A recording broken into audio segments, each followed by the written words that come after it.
Okay, so where am I going with all this?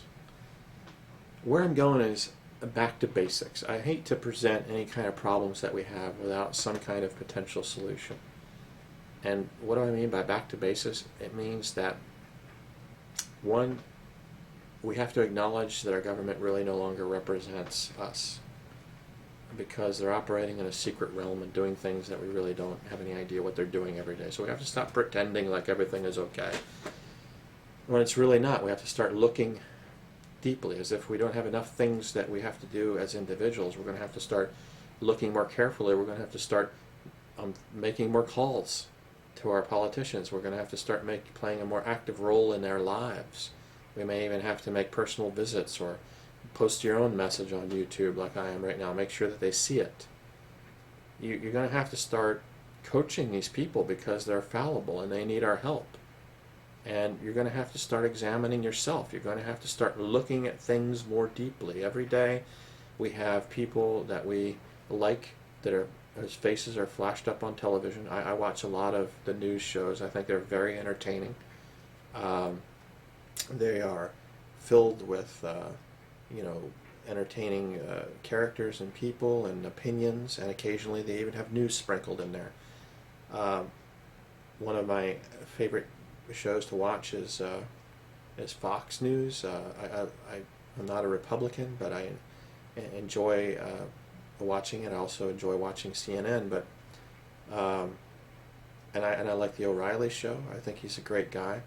But when you have someone like O'Reilly, who really is a very well-respected person, I respect him. I like watching his show, and he is representative of the ideas of many people in the United States. And what is disturbing to me is that how easily influenced we can all be when someone of that importance makes a mistake. I mean, let me give you an example of what I'm talking about by looking deeply. You can't just walk past your television show and watch the shows that you see and just nod your head and agree with them. You got to think about things for yourself. Over the past few months, I've been very disturbed by this trend when the news came out again about the torture of these people overseas. And what I saw in the media was, and again, particularly on Fox, and I'm just picking on them because I like them, but I'm also trying to call you out a little bit and hold you accountable for this, and particularly you, Mr. O'Reilly, who I like and love your show. I'd love to be on it sometime. I'd love to meet you. But as a Christian and as an American, what I saw from Fox News was that initially we were all forgiving the guys who conducted the torture in the United States, and I can forgive them and I can understand that. I get that. But we went from forgiving the actions almost into a condition of endorsing their actions, saying that it was okay to commit torture. And now we have a real conundrum with this, because I have a real problem with this. I'm not here to promote torture, and I even heard Mr. O'Reilly, who I respect greatly, even indicate that on one of his shows, I actually heard him say if he were president at the time, he would have probably endorsed the torture. I really don't believe that. And if that were the case, then I have to call him out as a Christian and say, listen, that is the least Christian thing that we can possibly do. And every time in this country we try to meet the enemy on their terms, in this case particularly with terrorism, it means that we have to lower ourselves to their terms. It means that we have to sacrifice values that we stood for. Thousands of our soldiers were tortured in Japan. Did we torture any of their soldiers? No. Basics means the basics. That's what I'm talking about here. That's one of the cures to the problem, returning to the basics. What does it mean? It means if you want to live in a world where there is no torture, step one, do not engage in torture yourself. No matter how much you may feel tempted, no matter how good it may make you feel to know that our enemies are being tortured, or to think that you can get some kind of information out of them, it is not what we do as Americans. And this is the troubling thing here, that this act of condoning terrorism by the government is a major malfunction. And it is something that, again, I love George Bush too. I think he's a great man. I'm not here to condemn him. But if he were really being the kind of Christian leader that I would hope that our country would have, the kind of leader that he has the potential to be, he would come out and acknowledge that this was a mistake for him to do this. And I'll tell you why it's a mistake. because he made a decision unilaterally for me and everyone else in the country who doesn't believe in torture. It's not as though they went to Congress and debated it openly whether or not we were going to change our policy on torture. They did it secretly, covertly, behind our backs, making me feel embarrassed and making me look like an idiot and making me a potential target of terrorists and other people who don't engage in torture around the world. And that is the problem here, making our United States appear to be two-faced, as though we say one thing and we do something else. That is just not acceptable. And as a Christian, in a Christian community, I watched on Fox as they had priests come on the show who were bold enough to give their opinion that if someone were to come up to you and threaten ask you to convert to their religion and denounce Christianity, these good men would say, well, you should become a martyr, allow yourself to have your head lobbed off rather than denounce Jesus. Well, I'm not bold enough to make that decision. I think that decision as to what you should do in that circumstance depends on your relationship with God. It's something between you and God, and every circumstance is different. If you had to take care of children or something, you may not want to do that. It's not for me to judge someone's decision. That's between them and God. But if you believe in that you should sacrifice yourself in that way, then what makes it then acceptable to live in another area of your life where you say, well, I'm willing to die rather than denounce Jesus. But if I get really scared that we're under threat, I'm also willing to torture somebody else and go back on those values. That's not what Christ teaches. He says, show kindness to your enemies. I am not anti-war, okay? But when you start going down this road of should we have done the torture of these people, well, you're sacrificing our value, and it raises a whole series of other issues. I used to work with the CIA, and it raises the issues of where is our psychological warfare department? Why is this torture the only way that we can get this information from people? Where are the super drugs that they can use to manipulate people's minds? I assure you they exist. Why weren't those used? Why weren't all those other techniques that are less invasive and damaging to a human being used? Why do we fail in this country to have such a horrible record when it comes to psychological warfare? We seem to apply more psychological warfare to our own people through the media and the government than we use in other countries. We can't seem to win the hearts and minds of people anymore. What happened to that component of our military that we have to resort to lowering ourselves and our standards and our values to the point of torturing other people? And if you think that the torture is okay and you want to endorse it and you think that's great, in this case, if you let it slide, I assure you it's going to be used against our own children. History has dictated that over and over again.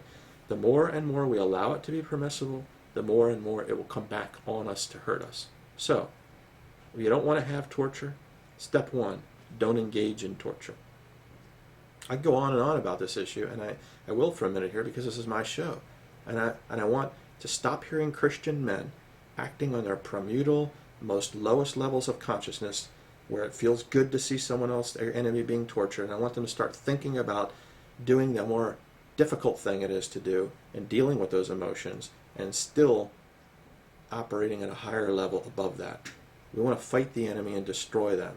I think, personally, we should go to war against ISIS. We should wipe out every one of them, but we should do it swiftly, painlessly, as Americans do it. Not maniacal, crazy people that are torturing people and doing it anyway, anything that goes, because this torture will ultimately be used by our children.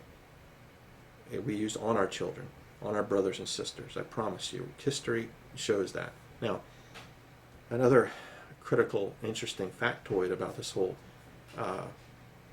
torture issue is that when the government is doing something secretly behind our backs, I mean, when I used to work with the intelligence agency in the old days, let's say, it's not that torture hasn't taken place.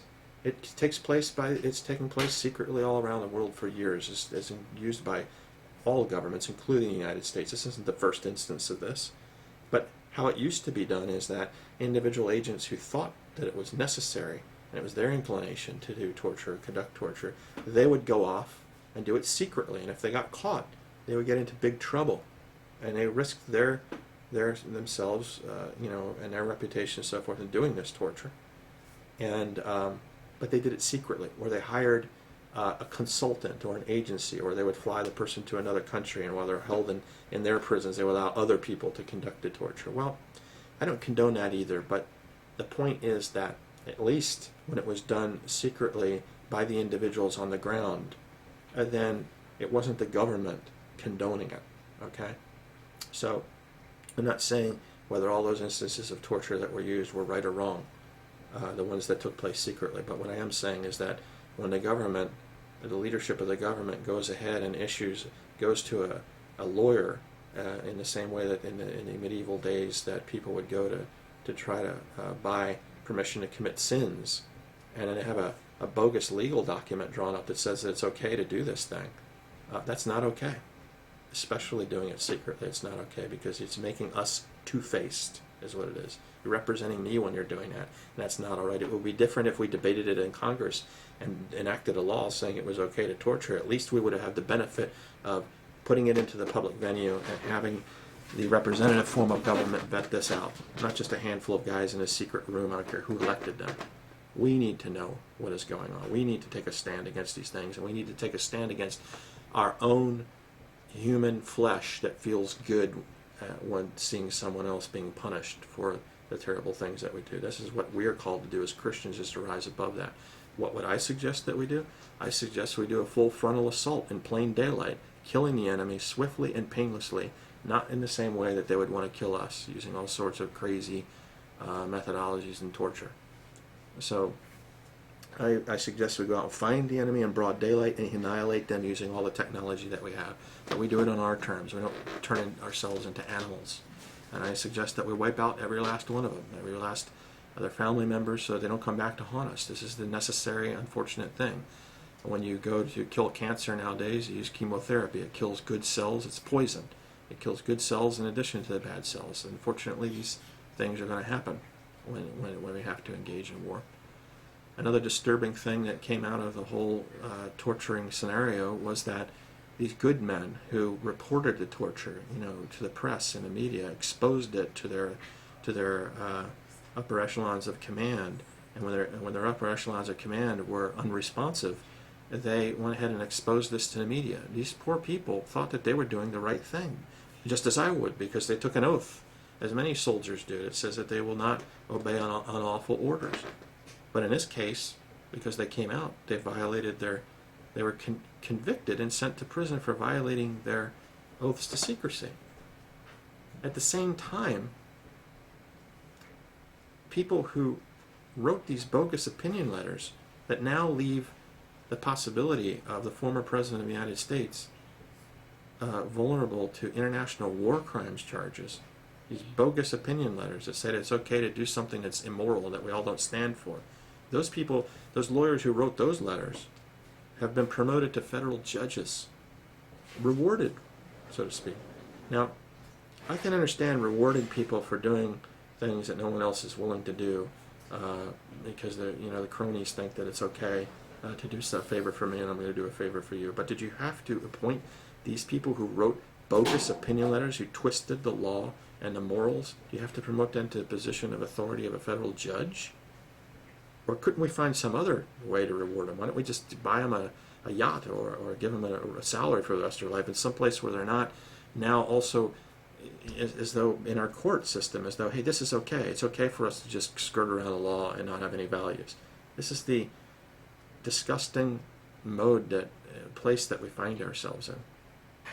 So I'm using this torture issue as an example of many of the areas in our lives where people, and even some of my great Christian friends, are not digging deeply enough into the subject in order to really simply reason out for themselves, is this something that I should be in favor of or not?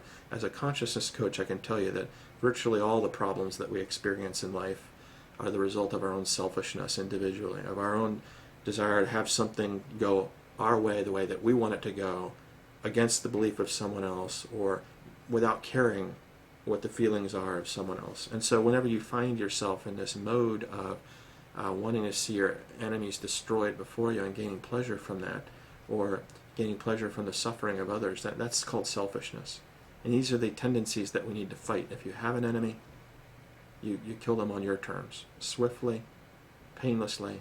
You don't become the enemy. You don't fight fire with fire. These things are not biblical anymore.